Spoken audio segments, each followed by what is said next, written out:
Falar. Alex, até aproveitando que a gente falou dessa questão de vai passando, o grupo político, cara, como é que é trabalhar dentro do Vasco? A gente tava tendo uma conversa em off ali, do porquê, a gente vai chegar nessa Sim. conversa mais lá na frente sobre SAF, mas antes de chegar nela, eu queria te perguntar aqui. Inclusive, a minha opinião, por que o Vasco tem que sair do atual modelo. É realmente esse inferno todo que a gente escuta de fora, de trabalhar dentro do Vasco, é o tempo todo situação, oposição, um comendo o outro. Você viu com teus próprios olhos coisas no Vasco de gente da oposição tentando atrapalhar? Irmão, a política do Vasco assassina profissionais. Eu ouvi de profissionais que não queriam mais voltar pro Vasco, porque quando o Levin fez aquele movimento de que iria, e ele iria me colocar como CEO na parte de saúde, eu comecei a cotar pessoas, né? Havia pessoas que diziam pra mim, Alex, eu jamais vou pra lá. Não volto pra lá. Por quê? Porque se você tiver do lado do João, quem for contra o João te detona, né? Então não quero mais isso pra mim. Isso acontecia, né, cara? Então tem um político que tá lá, que queria me obrigar a colocar o genro dele como médico do Vasco. Entendeu? E aí passei a virar inimigo mortal dele, ele começar a falar mal de mim, inclusive me acusou de ladrão no WhatsApp. E quando eu disse que eu ia processá-lo também, ele parou, porque sabia que era mentira, que ele conhecia o meu caráter. Você vê como é que é, mas diz que ama o Vasco. Mas ama o Vasco como? Detonando pessoas, destruindo pessoas sem o menor sentido. Então é muito difícil trabalhar no Vasco. E eu acho que, sinceramente, você sabe que a minha opinião era contra a SAF no início. Mas hoje eu também admito. E primeiro que o torcedor ganhou. Então, pra mim, eu tô do lado do torcedor. Se o torcedor admitiu que é assim que tem que ser, vamos junto, vamos ver até o final. Só acho que tem que ser uma coisa muito bem feita e dando esclarecimento pro torcedor também, né? Mas eu penso assim, cara, que é muito difícil trabalhar no Vasco, porque só assim agora, porque o dono do clube agora, ele vai pensar assim, eu quero o melhor. Não interessa se o conselheiro A, se o conselheiro B tá trazendo o primo. E aí não dava pra administrar, Diego. Não dava pra administrar. Por exemplo, eu quero uma reunião aqui às 3 da tarde. Aí eu conseguia 2 pessoas, o outro é sobrinho do conselheiro. Aí fala, pô, olha só, fulano, pô, ele me mandou, fala com ele pra eu não ir. Eu não conseguia reunir o pessoal, porque era uma equipe que não era minha, era da política. Então um era contra, um não gostava, não queria ir, saía cedo, não conseguia administrar isso. Por quê? Porque a política é assim, nociva. Entendeu? É nociva. E aí você começa a receber o quê? Tiro de tudo quanto é lado. Quando você comete um deslize, que é normal, né? Nós temos atos falhos, né? E aí quando você comete um erro, pronto, as pessoas te jantam, entendeu? E é muito difícil trabalhar no Vasco. Agora, com um cara que pensa em lucro, aí eu quero ver. Não, vai ser interessante ver. E, cara, é um ciclo no Vasco vicioso, porque a perspectiva que eu tenho é sempre assim.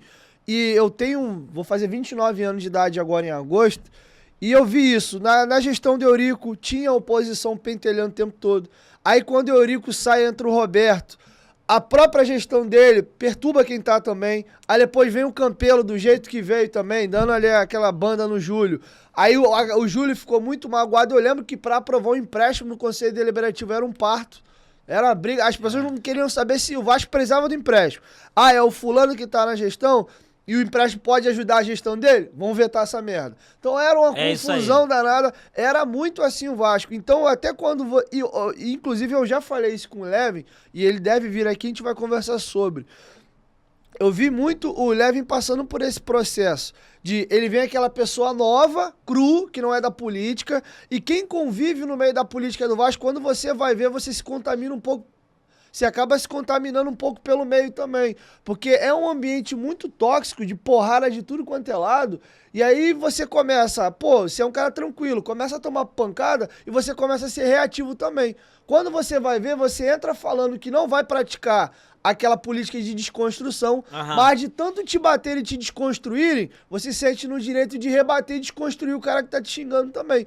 Então entra numa confusão maluca que parece que não tem fim. Por mais puro que você seja querer entrar no bolo, você entra naquele jogo ali e você fica do mesmo jeito também. Inclusive, não sei se você tem essa informação, eu queria saber aonde deu origem isso no Vasco. Porque eu vou fazer 29. Desde que eu me entendo por gente, o Vasco é assim. Mas quando isso realmente foi criado pelo Eurico, isso já existia antes do Eurico. Tinha muita conversa minha de mulher que era assim, não, o dia que o Eurico morreu, que ele, sei lá, vai acabar. Parece que ficou até pior. Então, assim, é um negócio inexplicável o que acontece no Vasco. Eu não vejo isso em outros clubes. Por isso, inclusive, a gente estava conversando em off, um espaço pra gente entrar em SAF aqui daqui a pouco. O torcedor do Vasco, na grande maioria, esquecendo até o lado esportivo, o principal plus pra gente, cara, a gente vai, pelo menos no primeiro momento, se ver livre desses players políticos. Porque a gente não aguenta mais as brigas e as guerras internas no Vasco. Não aguenta, Então, vindo agora para a questão da SAF, Alex, você mesmo disse que num primeiro momento você era contrário, hoje já mudou um pouco de visão. O que o Alex Evangelista pensa no que tange a SAF? Qual é a tua visão? Cara, você começa a pesquisar mais, começa a ver mais, por exemplo, colegas lá que estão no Chelsea, que fala como é que é. A gente entende que as informações que estão nos passando e que a 777 está trazendo uma das maiores propostas do Brasil, né? Isso é uma coisa que já deixa a gente bem feliz. Porque a gente torce. Porque, por exemplo, cara, o que é vantajoso pra mim? Eu chego no exterior e aí lá falam assim, onde você trabalhou? No Vasco da Gama. Sabe, pô, timaço, né? Romário, Edmundo, e para. Entendeu? E aí, pra mim muito bom, pô, falar assim, qual o teu currículo? Eu trabalhei no Vasco, pô. Entendeu? E ver o Vasco crescendo. E eu, como torcedor, eu quero entrar em São Januário, entendeu? E ver o time bem, ganhando, entendeu? E eu acredito agora que é uma opção que só tem essa opção de melhorar essa política é tendo um proprietário que vai falar assim, não, quem manda aqui sou eu. Porque senão, cara, vai entrar o Leven. Aí quem não é Leven bate nele ganhando ou perdendo, não interessa. Se estiver ganhando, inventa outra polêmica. Se estiver perdendo, vai pra derrota. E aí não entra o Leven, entra o Salgado. Aí pronto, todo mundo dá porrada no Salgado. Ninguém se dá o direito de ajudar pra ver se melhora, entendeu? E me causa estranheza, Diego, é olhar os caras apáticos. Numa situação que o Vasco se encontra hoje, cara, com chance remota de subir pra primeira divisão. Porque se continuar assim, cara, é difícil, entendeu? E eu vou falar uma coisa pra vocês. Eu vi outra covardia sendo feita. O torcedor tinha que entender isso. É minha opinião com quem já trabalhou. Pra mim, o Zé Ricardo é um grande treinador. Essas pessoas precisam entender que ele é a peça que tá na mão dele.